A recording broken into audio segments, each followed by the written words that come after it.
Saludos amigos, aquí estamos en Del Cielo a la Tierra con un nuevo invitado. Hoy es un empresario y además lo confiesa, Confieso que soy empresario. En asturiano, soy empresario, confiésolo, lo que nos dice Ignacio Iglesias. Nació en 1966 en Oviedo. Y bueno, pues toda la historia, lo que nos va a contar, lo va a hacer en primera persona. Ignacio, muy buenas. Hola, muy buenas. Muy buenas. Naces en 1966 en Oviedo. Sí. En casa, por cierto. Ah, sí. Sí. Yo creo que eso es un poco de cultura campesina, porque ya en aquella época no era tan frecuente. Ya lo normal era nacer en los hospitales y demás, como ya hoy en día está totalmente normalizado. Pero bueno, yo creo que fui de los últimos que todavía nacimos en casa. Sí. Pero difícil, porque en aquel momento ya, bueno, la gente o se iba al Sanatorio Blanco o lo hacía en el Hospital General, etcétera, ¿no? Hombre, muchos datos no te puedo dar, porque aunque yo estaba allí, no me acuerdo, Pero sí, era una cosa ya un poco rara, pero por lo que se ve es real y... Sí. Naces en el seno de una familia de abogados. Bueno, así te ha pasado a ti que eres abogado, que has hecho la carrera de Derecho. Tu padre es abogado, pero no ejerció nunca. Tu madre es abogada, pero no ejerció nunca. Uno se dedicó al mundo de la empresa y ella a sus labores. Sí, y yo también estudié Derecho. Yo quería ser abogado, pero no ejercí nunca, o sea que algo tendrá la profesión de abogado cuando, bueno, nos tira en casa, pero al final no acabamos de decidirnos. Bueno, son caminos un poco extraños. Mis padres efectivamente se conocieron en la Facultad de Derecho, en la de Oviedo, vamos, en la de toda la vida, digamos, en la misma que estudié yo, precisamente porque yo nunca había pensado el continuar en la empresa familiar. Pero, bueno, una vez que ya me metí en la carrera, pues me di cuenta que realmente aquello no era exactamente lo que yo esperaba, o bueno, no me terminó de convencer y cada vez me gustaba más el mundo de la empresa.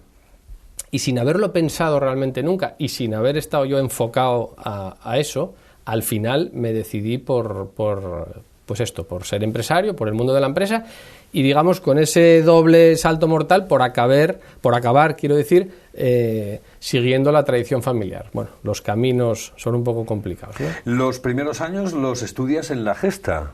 Sí, en Oviedo. La mítica Gesta. Exactamente. Así, ¿no? Sí. La verdad es que estuve muy pocos años, porque estuve los años de preescolar, de maternal y párvulos y esto, y primero de EGB, que aquella ya empezaba la EGB. Y luego ya fui a otro colegio, fui al Colegio Meres, en Siero, donde estuve realmente desde segundo de EGB hasta COU. ¿Te acuerdas de los primeros años, bueno, cuando tú eras un chavalete, supongo, ¿dónde jugabas, con quién jugabas, qué hacías, cómo era tu vida diaria cuando eras un niño? Hombre, me imagino que les pasa a todo el mundo. Cuando vuelvo a ver el patio de la Gesta, por lo menos, me parece muy pequeño.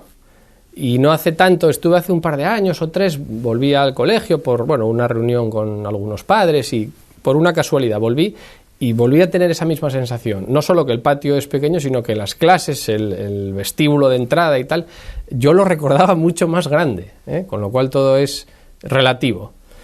Y lo de los juegos y esto, pues lo normal, lo de todos los chavales. Me llama la atención que lo que sí hacíamos era cruzar la valla, cruzar la verja, para ir a comprar chucherías, digamos, a una tienda que había enfrente. Me imagino que lo seguirán haciendo, pero bueno, ahora ya hay vallas metálicas, es todo más complicado. Nosotros, de críos, por supuesto, cruzábamos las calles, con los coches teníamos cuidado, pero bueno, mucho más relativo que el que hay ahora. Evidentemente, salíamos de casa sin teléfonos móviles, sin quedar, y íbamos al parque y nadie se preocupaba de nosotros hasta las 3 horas que volvíamos a casa. Era otro tipo de infancia, no creo que mejor o peor, pero seguramente yo diría que más tranquila, ¿no? O menos rígida, más flexible. ¿En qué calle, en qué barrio estabas? Fuimos cambiando de barrios, me imagino que en nuestro caso también, como todo el mundo, por 2 evoluciones. Una, pues sí, la económica, porque en el caso de mi familia es verdad que fuimos fuimos a mejor un poco, los años 60, 70, 80 marcaron una evolución en positivo, y luego por un hecho muy normal, que es que la familia creció. Somos 4 hermanos. El primer piso donde nacimos, los 3 primeros, era muy pequeño también, y dormíamos todos en una misma habitación, los 3 chavales. Entonces de ahí, y estaba justo al lado en Buenavista, justo al lado del auditorio ahora. Y luego pasamos a la calle Santa Teresa y luego a la calle Asturias. Tampoco nos movimos mucho, siempre cerca Pero siempre en el centro, ¿no? Sí, en ese sentido sí. Sí, cerca del Campus San Francisco, y bueno, poco esa era la zona de juegos y el entorno en el que me movía en Oviedo. Después van y te meten en Meres, es decir, te trasladan directamente a Meres. Bueno, tampoco fue ningún trauma, yo lo vi con mucha normalidad, y lo que sí recuerdo cuando fui a Meres es que era un colegio muy moderno, por supuesto con educación mixta, cosa que no se daba en la Gesta, con aulas muy abiertas, con una arquitectura, bueno, pues eso, con muchos ventanales, incluso recuerdo que en vez de cambiar los profesores de aula, éramos los alumnos los que nos desplazábamos de aula a aula. O sea, si matemáticas lo dábamos en un sitio y luego nos movíamos todos para dar lenguaje, historia o lo que fuera. Incluso el material también lo compartíamos, o sea, las libretas o los lápices y los bolis eran comunes. Había un cierto espíritu vanguardista en aquellos primeros años de Meres. A los 3 años de estar yo allí, cuando empecé quinto, sexto y tal, aquello ya empezó a normalizarse de otra manera. Menos vanguardismos, menos inventos, y vamos a lo de siempre, al estudio de toda la vida, y bueno, ya se normalizó, y al final es un colegio del que tengo muy buen recuerdo, que tiene unas instalaciones muy espectaculares, pero que tiene un tipo de formación muy normal, mucho más normal seguramente de lo que mucha gente cree. ¿Los mejores recuerdos que tienes de Meres? No lo sé, el recreo supongo, los compañeros, bueno, es una obviedad. Lo que sí recuerdo con mucho cariño es que convivíamos mucho, porque comíamos allí. Los horarios eran largos, porque no me acuerdo la hora que cogíamos el autobús, había que ir en autobús, claro, y pues no sé, a las 9 empezaban las clases, con lo cual a las 8:30 o tal teníamos ya que coger el autobús, y nos volvía a dejar en la parada pues a las 7:30 de la tarde. Se comía allí, hacíamos recreo, con lo cual realmente la convivencia entre compañeros era muy intensa. Eso lo recordamos con cariño con los años, ¿no? Era un poco diferente, por ejemplo, en la Gesta, que íbamos a comer a casa, había gente que comía en el comedor, pero bueno, era un horario más restringido. Eso sí lo recuerdo. Bueno, ya te metes después, porque lo que no me sorprende es que seas abogado, es decir, que hayas acabado la carrera de Derecho, porque claro, si tu padre y tu madre son abogados, es prácticamente imposible decirles que no. Pero dices... No me presionaron nada, no te creas. Exactamente, dices que eres tú el que quiere ser abogado porque sí, porque te gusta. Sí, bueno, lo quise una época como quise ser otras cosas. Me imagino que como todos los chavales, ¿no? Tienes tu época de querer ser, pues no lo sé, futbolista o bombero o lo que sea, ¿no? Hombre, no recibí mucha presión en casa, y eso con los años lo reflexioné mucho más, porque ahora estoy, digamos, soy muy consciente de estar trabajando en una empresa familiar con todo lo que eso implica, ¿no? El montón de empresas familiares que hay, etcétera, etcétera. Y uno de los tópicos seguramente es este, ¿no? Pues claro, en tu casa te obligarían a continuar la tradición familiar del oficio de tus padres o del negocio de tus padres. En absoluto, no es verdad. En mi caso, por lo menos, no lo es. Yo creo que incluso era lo contrario. Lo que querían ellos, seguramente un poco equivocados, por lo menos así lo pienso yo ahora, era que no siguiera el negocio familiar. Cuestión que puede parecer paradójica, pero no es tan raro. Luego, comentándolo con mucha gente que tiene negocios familiares o que, creció, digamos, en una familia con un negocio familiar, es una constante, que los padres no solo no hacen nada porque sigas con la tradición, sino que muchas veces búscate la vida por otro lado, que esto es muy sacrificado, y bueno, si puedes tener... Supongo que por eso, precisamente, ¿no? Porque ellos sabían exactamente lo que costaba sacar adelante un negocio, y dicen, no le voy a dejar a mi hijo, voy a intentar buscarle algo mejor. Sí, bueno, seguramente, claro, el que está dentro de un negocio, seguramente el que está dentro de cualquier oficio, Por supuesto, estás y dedicas toda tu vida y lo acabas apreciando, sin duda. pero también te das cuenta de lo que hay, digamos, detrás del escenario, de que no todo es glamour y de que no todo es resultados o beneficios, sino que hay mucho esfuerzo, mucha preocupación, mucho sacrificio, como en cualquier otro oficio seguramente. ¿Y algún día te tentó esto de decir, bueno, pues dejo el negocio familiar y me voy a la abogacía? A la abogacía no. A lo mejor es porque conozco muchos abogados. No voy a ser abogado, no, nunca. No por nada, no es que les tenga... No, pero entiendo que, bueno, tengo compañeros que lo hacen muy bien, esa es otro comparativo, o sea, saber que a mí no se me puede dar mal, pero realmente hay gente muy buena. Me costaría competir con ellos, seguramente. Y luego me gusta lo que estoy haciendo ahora, me gusta ser empresario y, bueno, las otras vocaciones que giran un poco en torno a esto me gustan, me llenan y no. Aquello de... No me arrepiento de haber estudiado Derecho, pero no voy a ejercer la abogacía, no. Como el programa es largo, pues tendremos tiempo para hablar de todas esas cosas, pero me gustaría saber qué idea tenías o cómo era el Oviedo que tú conocías cuando tenías, pues eso, 18, 19, 20 años, cuando estabas en la facultad, cuando hacías tus primeros cursos en la Facultad de Derecho. ¿Dónde ibas? ¿Cómo era el Oviedo de aquellos años? Claro, estas cosas... En aquella época no se reflexionan así, no las ves. Pues para mí era una ciudad normal, era la mía y la iba descubriendo poco a poco. Luego, con el tiempo te vas dando cuenta. Una de las cosas que me llamaban así un poco la atención, y lo pienso ahora, tampoco es que en aquel momento me diera cuenta, es que me sorprendió mucho ver los primeros turistas. O sea, Oviedo, como tantas otras ciudades de Europa seguramente, pues... no la valorábamos ni siquiera nosotros mismos, ¿no? No entendíamos que pudiera haber aquí unos señores que viajaran 1.000 o 2.000 kilómetros para ver qué. Bueno, la catedral, sí, hombre, sí, no era atractivo. El casco antiguo es la época de los años 80 y demás, cuando se empieza a descubrir. Yo no soy de la generación de los pioneros primeros, pero bueno, el casco antiguo pasa de ser una zona peligrosa, incluso marginal, a empezar a conquistarse en la noche, ¿no? Ese sí que es un descubrimiento para, bueno, la generación nuestra y, bueno, pues la cantidad de chigres y de pubs que empezaban a abrir, de eso sí tengo muy buen recuerdo. Y luego era una ciudad que me imagino que seguirá pasando ahora, con una dimensión muy humana, es verdad, era muy cómoda, por supuesto para pasear caminando, y en aquella época que no había ni móviles ni nada que se pareciera, lo que nosotros hacíamos era, pues los viernes que salíamos, era salir, ir al Antiguo o donde tocara y ya encontraríamos a los amigos y efectivamente los encontrábamos, ¿no? Todo lo más podías llamar al fijo a casa, pero bueno, ¿sales hoy? Sí, bueno, ya nos vemos, pues a las 8, bueno, más o menos por... Cosa que hoy nos parece un poco extraña, ¿no? Pues no, funcionábamos así sin mayor problema. Una ciudad tranquila, como digo, sencilla. Bueno, yo tengo muy buen recuerdo de aquella época, la verdad que sí. ¿Y los lugares que te impactaban? Es decir, por ejemplo, ¿dónde te tomabas, no sé si el vino, o la Coca-Cola, o la cerveza? No sé.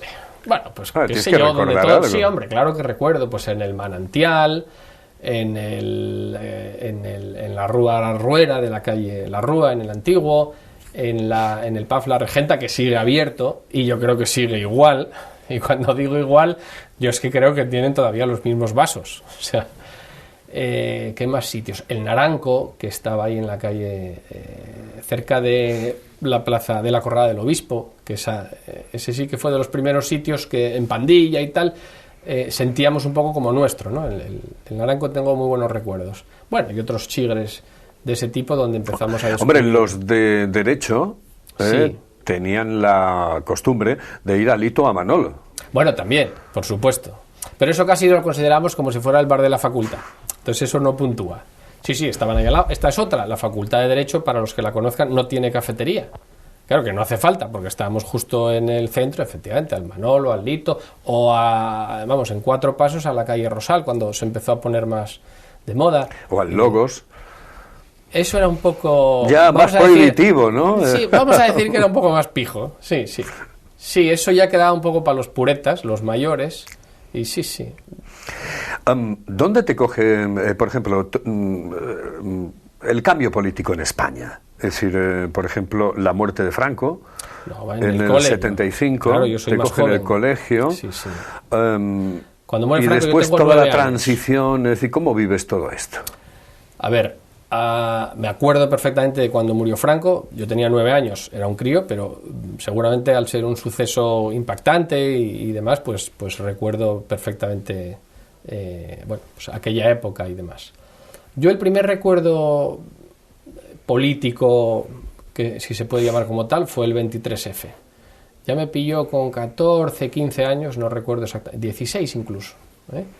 Y ya tenía una opinión formada y bueno, ya lo recuerdo de manera muy consciente. Y bueno, la idea es esta, que yo sí viví en primera persona esa sensación de que esto de la democracia era una cosa buena, pero muy frágil, que había que cuidarla. Y en aquella época teníamos discusiones seguramente muy adolescentes, como no podía ser de otra manera. Y, hombre, qué sé yo seguramente, como pasa a todos los chavales jóvenes, repites lo que oyes en casa o cosas parecidas. Y había una gran discusión, recuerdo, sobre el tema de la ley de incompatibilidades. Seguramente porque a ese colegio, al Colegio Meres, había mucho profesional liberal, o hijo o hija de profesional liberal, y aquello de que pues no se pudiera ejercer, no sé, la medicina o no sé qué, a la vez como funcionario público y en privado, bueno, despertaba mucha discusión, como digo. Yo realmente sí recuerdo haber tenido claro desde muy chaval esa diferencia entre lo que consideras razonable y justo, pues a mí eso me parece bien, y lo que son tus intereses. Y ahí sí que nos empezábamos a decantar. O sea, no puedes analizar la situación política solo en función de tus intereses, ¿eh? Es que a mí me interesa, es que pues yo voto a este partido, soy de derechas o soy de izquierdas, porque me interesa, todo lo que sea bueno para mi profesión a mí me vale. No, a veces tenemos que ceder todos, tal. Esas conversaciones sí las recuerdo. Y me ayudaron un poco a formar, bueno, pues ciertas líneas maestras de lo que es una ideología que luego fui madurando con los años, por supuesto. ¿Qué ideología? Me gusta definirme ahora con 4 palabras. Demócrata, seguramente es esto, ya viene un poco de muy atrás, es decir, creo en el diálogo, creo en intercambiar opiniones, no creo que las cosas sean blancas o negras, no me vale solo decir es que ese interés egoísta, no, todos tenemos algo que aportar, entiendo tu punto de vista, bueno, eso lo tengo bastante claro, soy demócrata, hasta sus últimas consecuencias, digamos. Liberal, eso tiene más que ver seguramente con la cuestión profesional o económica, el hecho de ser empresario, emprendedor, ver el esfuerzo que hicieron los que montan un negocio, cómo se arriesgan, la importancia de favorecer esa iniciativa privada, esa libertad individual, cómo esa palabra tan fea que es el afán de lucro, que no es otra cosa que intentar enriquecerse o ganarse la vida, bien canalizado, es muy bueno. Si no existiera, no habría dinamismo social ni económico.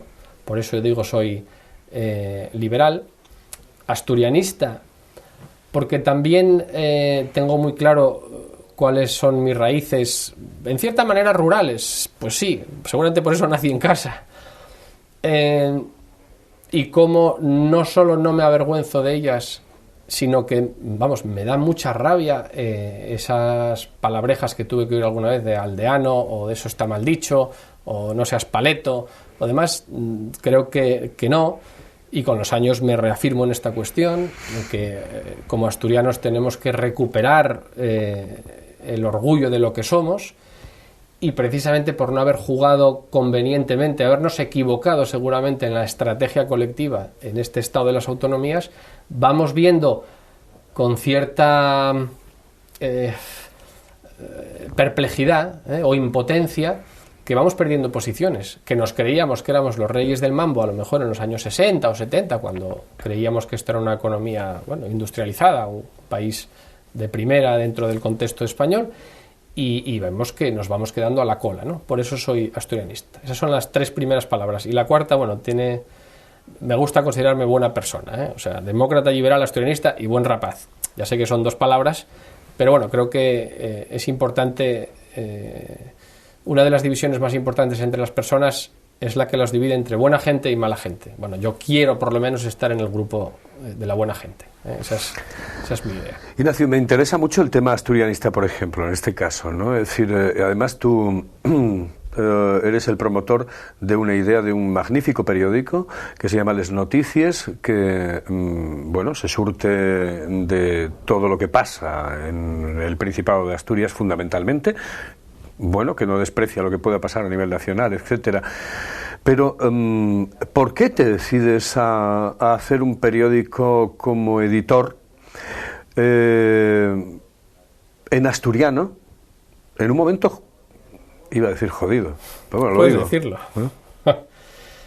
Yo creo que confluyen dos corrientes, ¿no? Una, la que comentamos antes, de la vocación empresarial, cuando pues, los amigos y, bueno, mi generación, digamos, tenemos 30 años, o sea, hace 14 y pico, pues como todo el mundo con esa edad nos intentamos abrir camino en algo, buscarnos la vida, buscar una salida profesional, etcétera. Y yo de alguna manera observo cómo tengo muchos amigos que tienen un talento, bueno, vamos a decir intelectual, creador, artístico, son escritores o son gente que, como digo, tiene esta facilidad para contar cosas y para aportar.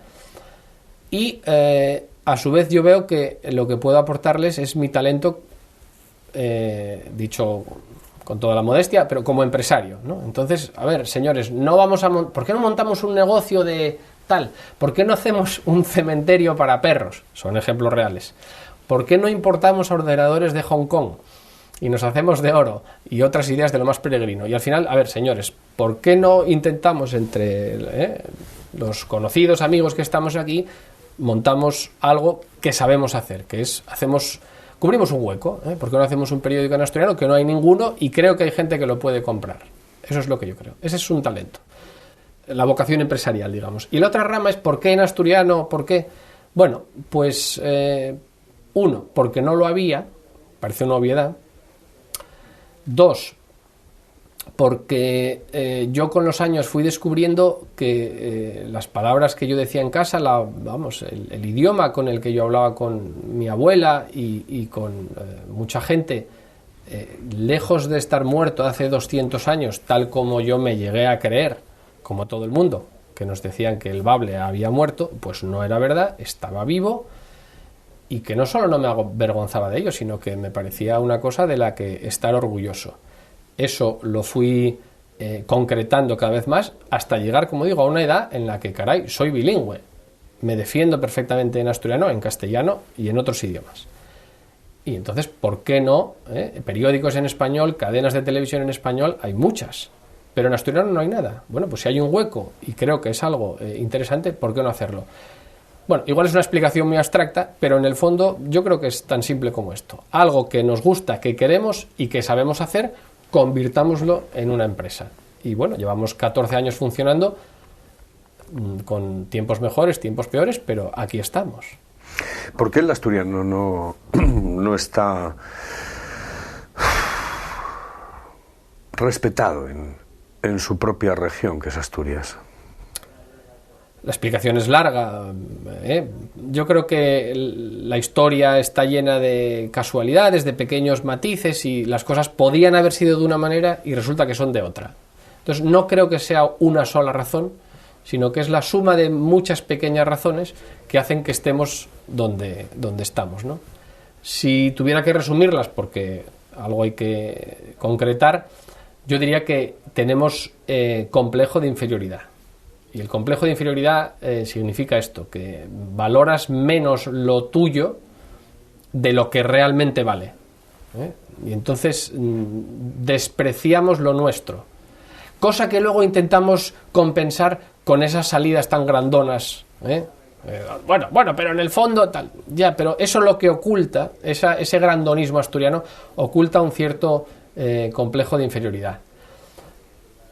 analizar por qué tenemos ese complejo de inferioridad a su vez también sería complicado y bueno, creo que son eso, casualidades de la historia, nuestro propio devenir, en fin, si quieres lo desarrollo más, pero es largo de entender porque no hay una sola razón, es más bien pequeños matices de la vida, es difícil de explicar. ¿Quiénes son los principales enemigos del asturiano? Nosotros mismos, eso claramente. No, eso ahí no tenemos que buscar excusas nunca. O sea, una lengua no se muere porque la gente que no la habla la aprenda, se muere porque los que ya la hablamos la dejamos de usar y la dejamos de transmitir. Esa es la cuestión. O sea, que la culpa básicamente es de los asturianos y más en concreto de los asturianos que hablan asturiano, que lo van dejando. Bueno, suena cruel porque dices, hombre, estás señalando casi a las víctimas y tal. Sí, pero es que es así. O nosotros nos defendemos o nadie te va a sacar las castañas del fuego. ¿Te da envidia cuando escuchas estos días, por ejemplo, el tema de, los traductores en el Senado, etcétera, etcétera, ¿no? Es decir, hablan de unas historias que a nosotros, nos suenan a chino, entre otras cosas de mayor o menor importancia, porque no hemos ni normalizado no hemos oficializado nuestra lengua. ¿A ti a qué te suena toda esta historia? No es envidia el sentimiento. A ver, esto del pinganillo del Senado, bueno, tiene mucha gracia. Lógicamente, a los que apreciamos las Es que nosotros ni pinganillo. Claro. A mí me hace gracia por esto, porque decir, bueno, estamos aquí hablando de unas cosas y lo que me dan ganas es de levantar el dedín y decir, oiga, ¿y nosotros qué? Pero ya conozco la reacción. Hombre, solo nos faltaba eso, que encima del lío los del bable. Bueno, con lo cual yo sí creo que en España tenemos esa asignatura pendiente y la tendremos toda la vida. No hay una solución única, ¿no? Es aprender a convivir con esta historia, ¿no? Yo creo que el momento no es el adecuado, sinceramente. Responde a cuestiones políticas, claramente. O sea, es un pacto del PSOE con los partidos periféricos y provoca situaciones un poco ridículas, es verdad. Pero lo que hay debajo de todo esto sí que creo que merece un poco de reflexión y sí que es un poco más serio. Y es la incapacidad que seguimos teniendo para entender que España es un Estado plurilingüístico y que eso no es malo, ¿no? Entonces, hombre, es que es ridículo que tengamos que cada uno usar su lengua porque hay una en la que nos entendemos entre todos. Sí. Dos reflexiones. ¿Por qué no aplicamos ese mismo esquema a Europa?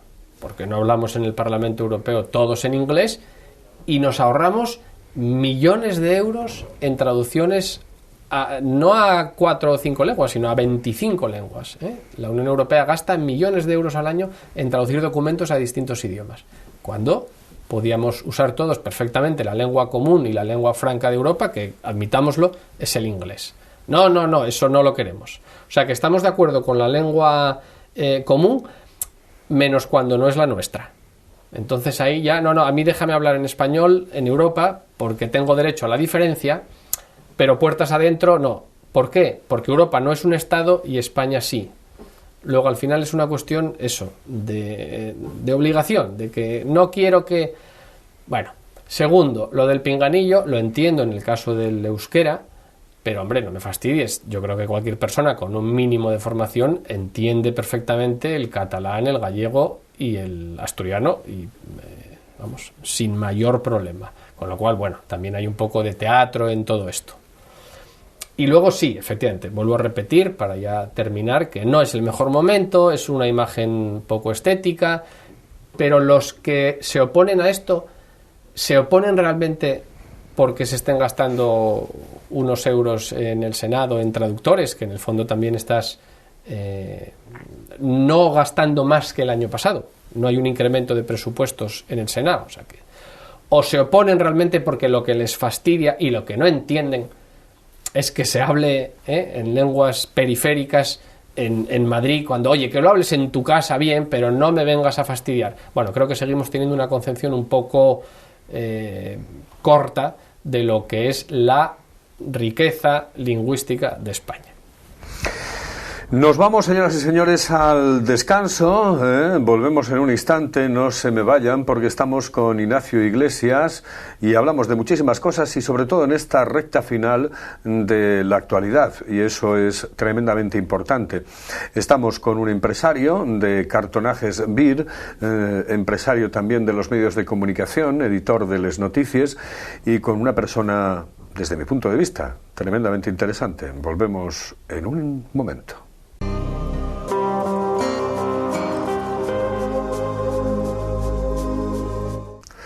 Seguimos adelante en Del Cielo a la Tierra con Ignacio Iglesias, hablando de muchísimas cosas.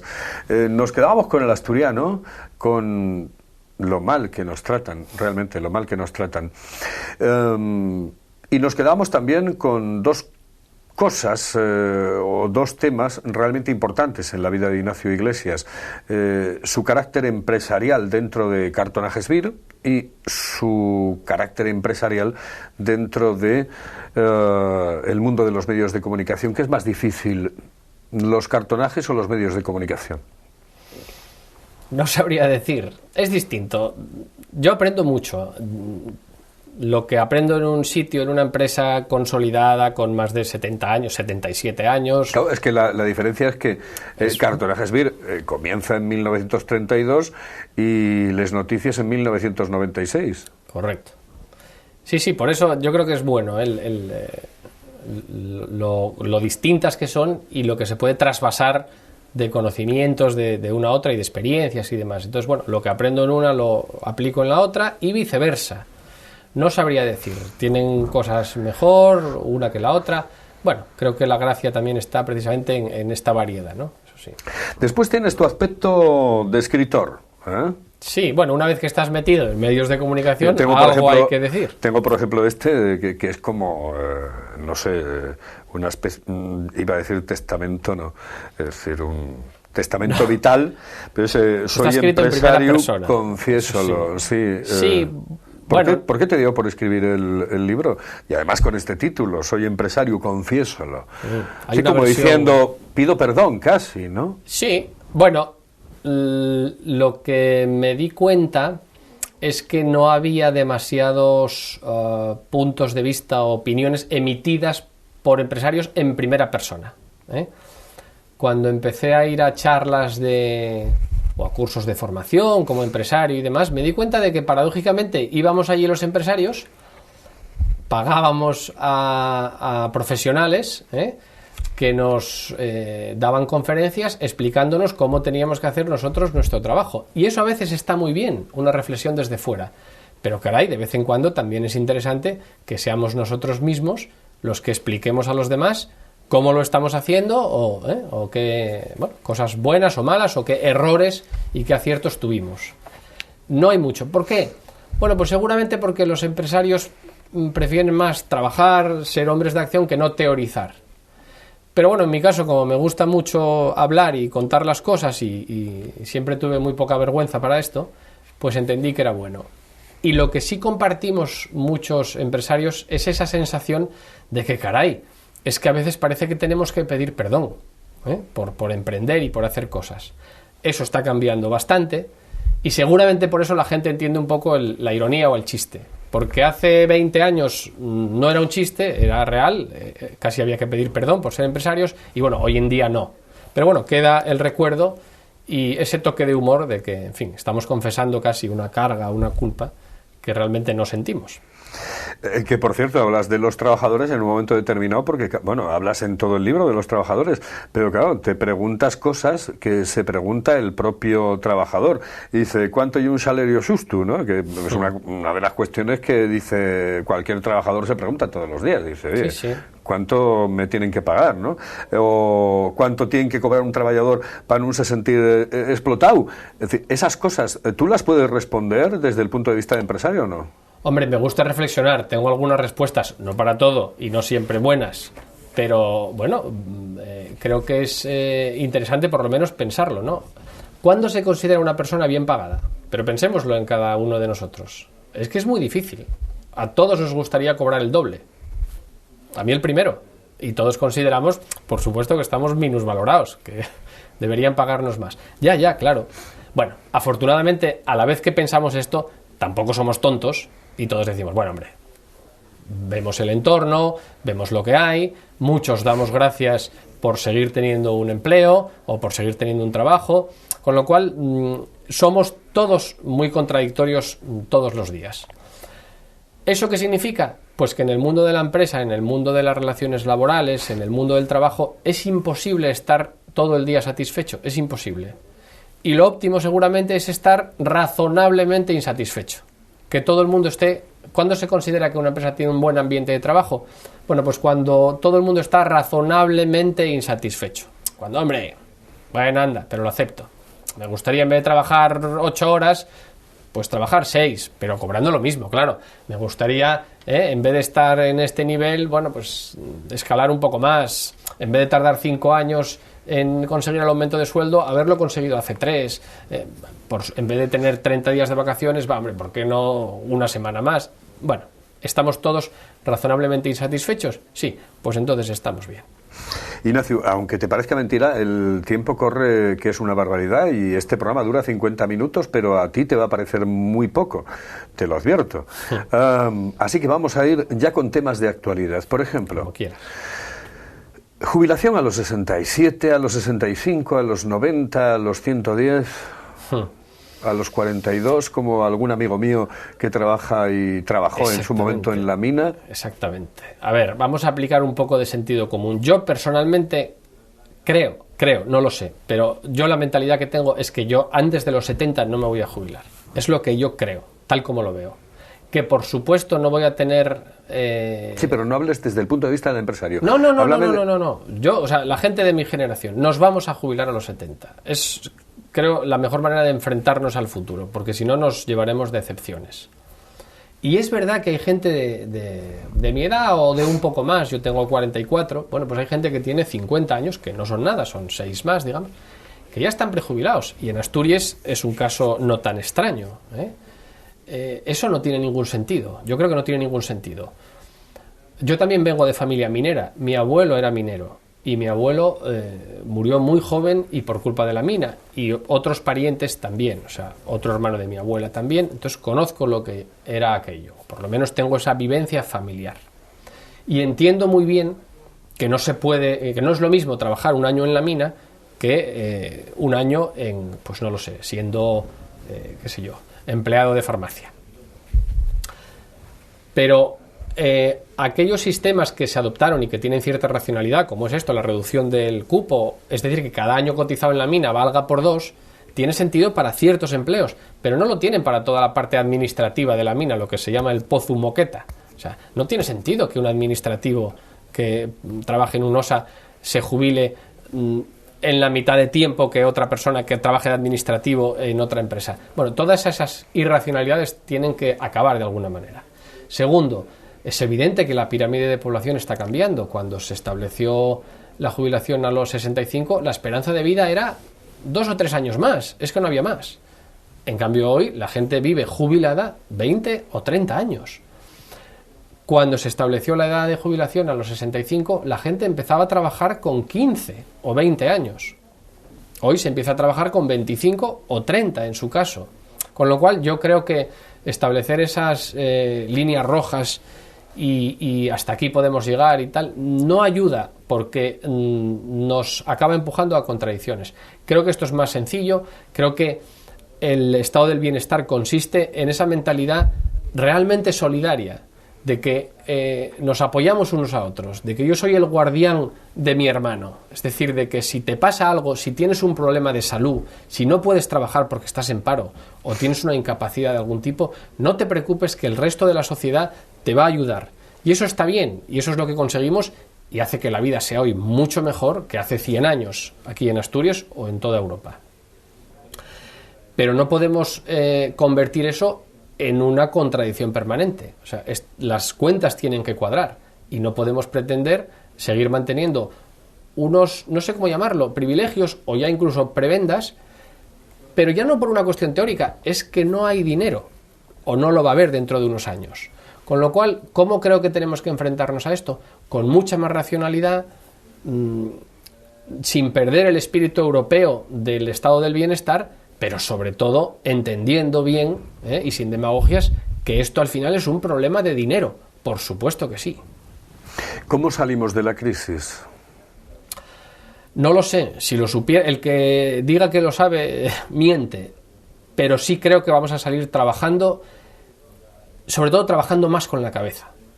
Europa tiene que competir en eso, en innovación, en calidad, en estas cuestiones. No vamos a salir a base de trabajar más horas de manera irracional, volver a una jornada de 9 horas, 10 horas. No es esa la cuestión, pero sí que tenemos que trabajar con mucha más eficacia. Sí que tenemos que fabricar productos y servicios y administrarlos a su vez pensando mucho más en para quién van dirigidos, pensando en los clientes, pensando en los ciudadanos o en los administrados, o sea, con mucha más racionalidad. Ya no, desde hace muchos años, ya no es cuestión de vender lo que fabrico, sino que tengo que fabricar lo que creo que se va a vender. Eso es lo que tenemos que cambiar. Y vivimos en un mundo donde va a haber mucha más competencia. ¿Nos tiene que dar miedo? Yo creo que no.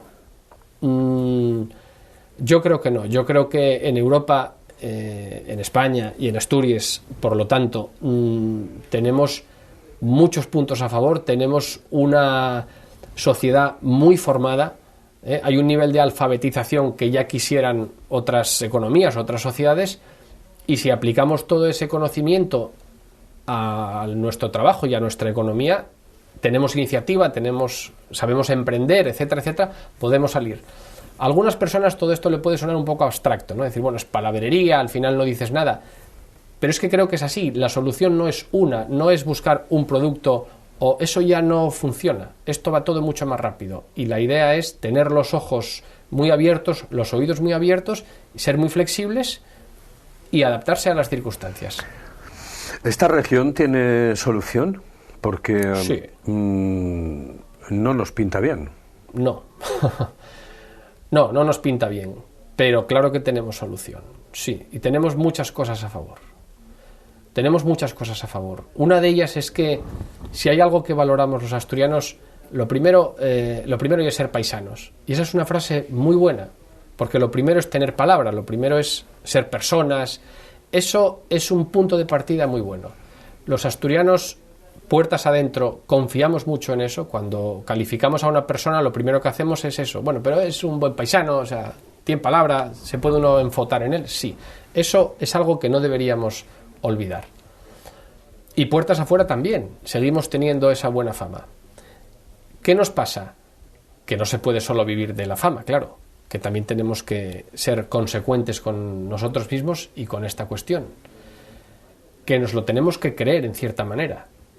Que no podemos refugiarnos en que, bueno, yo no necesito nada, o como decía aquella frase, bueno, pues eso, ser asturiano es un título y si encima eres de Oviedo, pues ya es como un máster. Bueno, eso para el chigre y tal está muy bien. No, aquí nadie regala nada. Aquí las cosas hay que trabajarlas, las cosas hay que venderlas, hay que defender nuestros intereses.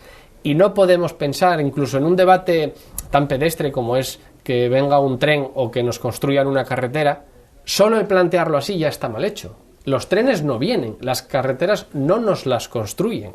No es cuestión de exigir o pedir o... No, espera, somos nosotros. Y no nos damos cuenta de que el dinero es limitado, es el que es, y de que la responsabilidad es nuestra si lo queremos invertir en una cosa o en otra. Entonces no podemos, analizándolo un poco como sociedad, pedir, exigir que se sigan gastando tantos recursos en pagar a prejubilaciones, que no dejan de ser cuestiones, vamos a decir, extrañas de vender, irregulares. Que una persona con 40 y tantos años ya no esté dentro de la población activa, puedes llamarlo de muchas maneras, pero es difícil de entender. Y a la vez quejarnos porque no tenemos recursos para otro. No, señor, es que hay que decidir, o minas o carreteras, así de claro. Este paso creo que todavía no lo dimos. O sea, como seguimos teniendo esa mentalidad de que las carreteras nos las tienen que dar y alguien tiene que hacernos caso, ya no nos hacen caso, no pintamos nada. Creo que es mala manera de enfrentarnos. Tenemos que ganar mucha más autoestima en ese sentido.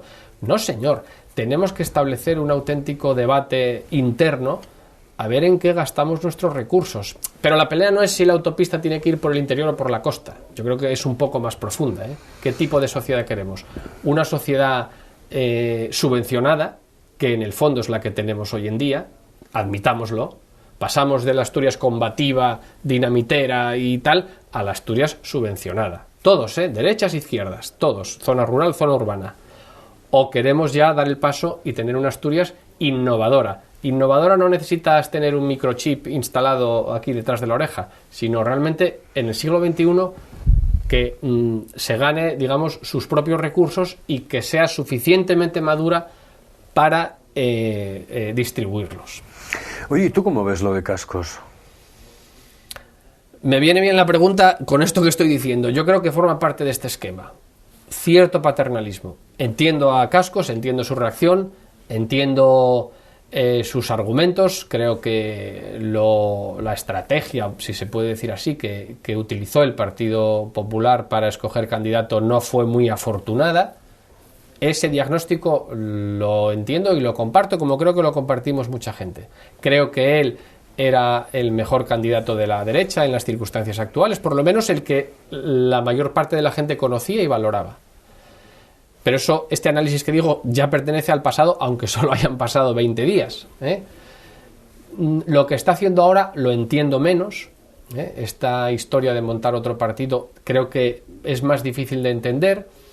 Y creo que está produciendo mucha gente esta misma sensación de tener el corazón de alguna manera partido, no sabemos lo que va a pasar, hay una cierta incertidumbre.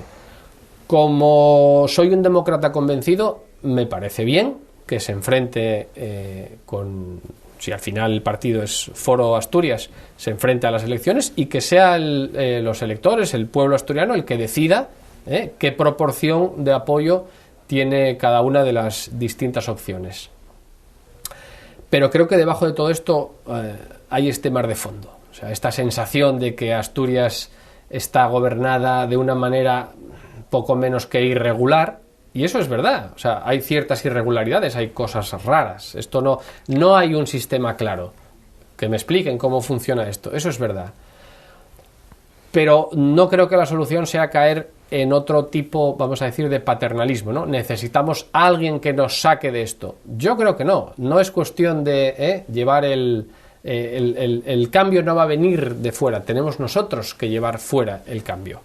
O sea, claro que necesitamos hacer las cosas de otra manera, pero ya digo, no podemos esperar que venga nadie a hacérnoslas por nosotros. Pero ¿no tienes la sensación, Ignacio, de que en un momento determinado en esta región hay que tirar un poco del mantel y decir, oye, pues venga, vamos a hacer algo nuevo, algo distinto que nos permita salir un poco más adelante o no? Sí, la tengo. Sí, claro que hay que pegar creo que es el momento de pegar un puñetazo en la mesa. Vamos a ver, en este país, porque yo lo de aplicar el concepto de país a Asturias lo llevo haciendo muchos años, así lo veo, tenemos demasiados asuntos sin resolver. Autovía por el interior o por la costa, incineradora sí o no, esto, lo otro, o sea, el tramo Unquera-Llanes, el otro. Y no es casualidad que haya tantos. Tenemos una cierta incapacidad que deberíamos analizar para resolver problemas. Y mi análisis es tan simple como esto. ¿Por qué? Porque nos da miedo, como sociedad, tomar decisiones. Porque claro, el que toma una decisión rechaza otras. Y entonces, bueno, vamos a aplazar los debates, que es un tema polémico. Hay periódicos que son especialistas en esto. Cualquier tema es la polémica de. No, hay cosas que vamos a superarlas. No podemos seguir estableciendo los mismos debates que hace 20 años, pero es que seguimos con los mismos asuntos. Por eso no me extraña tanto que el asunto del asturiano, por el que me preguntas, pasa lo mismo. ¿Por qué íbamos a tener una respuesta al asunto del asturiano y no la tenemos para el resto de cuestiones? Para el modelo de sanidad que queremos, el modelo de enseñanza, parece que no avanzamos. ¿Qué crees que va a pasar en las elecciones? Sí. Yo creo que Alcocer mengua. Yo es lo que creo. O sea, esto va por momentos. Entonces, hace unos meses, pues digamos, en principio el PSOE lo tenía muy claro, iban a repetir y esto estaba todo cantado porque, en fin, no había nada que hacer. Luego, cuando llegó Cascos, pues bueno, iba a ser el candidato del PP y entonces iba, vamos, por goleada, y Cascos presidente y estupendo. Ahora que se rompe en dos, digamos, la derecha, pues a su vez unos dicen que vamos a ganar, otros yo creo que va a estar mucho más reñido de lo que parece. Soy incapaz de saber, de cuantificar en cuánto, pero sí creo que seguramente por primera vez en muchos años el panorama está animado. Entonces no va a haber una mayoría clara, y va a haber un escenario político al que no estamos acostumbrados, porque hasta ahora, aquí siempre pensamos que estaba, vamos a decir, todo el pescado vendido. Durante todos los años que gobernó a la izquierda, es que era obvio, Asturias siempre fue de izquierdas. Luego, cuando uno analizaba los datos, no era tan evidente, la diferencia entre unos y otros no era tan clara, y por cierto, en los años 90 hubo 4 años de derecha muy complicados. Con lo cual ahora está todo bastante más igualado de lo que hay y nadie debería sacar pecho o presumir que va a conseguir o que lo tiene todo ganado y tal. Va a estar muy reñido, esa es mi sensación. Ignacio, ¿de tu Oviedo qué me dices? Bueno, hace unos años ya que vivo en Siero, siempre me gustó la vida en el rural y por ahí... Pero efectivamente Oviedo es la ciudad en la que nací y demás. Le tengo mucho cariño, como es obvio, pero como esta última parte de la entrevista iba de política, pues yo creo que, las formas de gobernar en la ciudad en estos últimos años, yo creo que son francamente mejorables. Es decir, el estilo, la manera de gobernar del alcalde tuvo... al principio mucho apoyo popular, digo al principio y durante mucho tiempo, incluso todavía ahora, porque daba la sensación, una sensación real, la sensación como tal era real, de que era una persona resolutiva, de que, limpiaba las calles físicamente, la peatonalización convirtió aquella ciudad gris, la vetusta gris de Antigua, en una ciudad limpia, de la que sentirse orgullosos, de la que los visitantes nos felicitaban, etcétera, etcétera.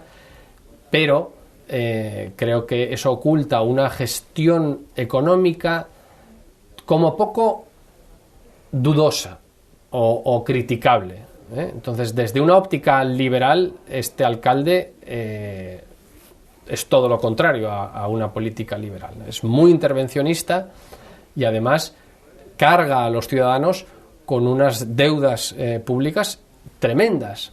¿Qué pasa? Que lo que es de todos no es de nadie y no lo vemos. Y esos euros que cada ovetense debe al año, como realmente nadie nos los pide en el corto plazo, pues parece que no pasa nada y no están ahí. Deberíamos estar más preocupados.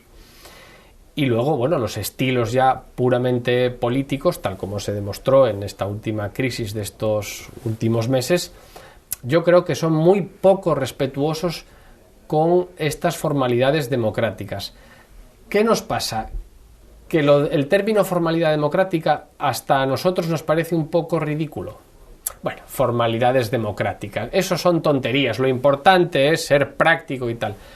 No estoy de acuerdo. Yo, como reivindico mi condición de hombre práctico, de empresario, estoy en el mundo, vivo y negocio dinero arriba, abajo, en fin, no vivo en un mundo irreal ni en un mundo intelectual, y es muy importante mantener las formas, no solo por quedar bien, sino porque no se puede hacer trampas a uno mismo en el solitario. Al final, la trampa rescampla, y creo que es lo que le está pasando a muchos ovetenses que en los últimos meses ven que la trampa rescampla. Me tienes que responder ya con prácticamente un sí o un no, en esto último. Es decir, ¿lo de ETA te lo crees? ¿Para bien, para mal? No te extiendas. Me creo más lo de Batasuna que lo de ETA. Lo de Wikileaks, ¿es realmente decir la verdad y por eso te encarcelan o no? Creo que es cotilleo al por mayor lo de Wikileaks. Que está bien, a todos nos gusta el cotilleo, pero tampoco hay que magnificarlo. Es una cuestión de dimensión y del mundo moderno, pero en el fondo es cotilleo. ¿Te da un poco de vergüenza que la gente vea a Belén Esteban como algo importante en este país? No creo que sea no creo que sea lo peor que nos pasa. Nah, yo creo que la mayoría de la gente que ve a Belén Esteban lo hace por distraerse y demás, y yo no me rasgo las vestiduras, no me parece tan grave. ¿Eres del Sporting, del Oviedo? Hombre, soy del Oviedo, tampoco soy muy futbolero, pero bueno, soy del Oviedo y no soy anti-sportinguista, también soy del Sporting. Me alegro cuando el Sporting gana, permanece en primera, etcétera, etcétera. Pero bueno, el equipo que siento mío desde chaval, por supuesto, es el Real Oviedo. La última pregunta, yo creo que ya te la hice, pero en cualquier caso quiero que me digas sí o no. Yo creo que ya me contestaste, pero en cualquier caso, ¿esta región tiene arreglo de verdad? ¿Podemos llegar a ser algo más de lo que somos en este momento y pintar algo más en España? Eso lo tengo muy claro, sí. Como decía Obama, yes we can, la traducción nuestra es sí, somos quien. Por supuesto que sí. Ignacio, muchísimas gracias por estar con nosotros aquí en Del Cielo a la Tierra. Fue un placer hablar contigo y sobre todo darte ánimos en el tema de tu labor empresarial como empresario en los cartonajes, perfecto, pero sobre todo en los medios de comunicación, que hay que darle un poco de brío a todo esto, ¿no? Muchísimas gracias. Gracias a vosotros. Saludos. Hemos estado con Ignacio Iglesias aquí en Del Cielo a la Tierra. La próxima semana más, ya lo saben, con personajes que tienen que ver con el Principado de Asturias, son del Principado de Asturias, que nacen o pacen en nuestro Principado de Asturias. Saludos y hasta la próxima semana.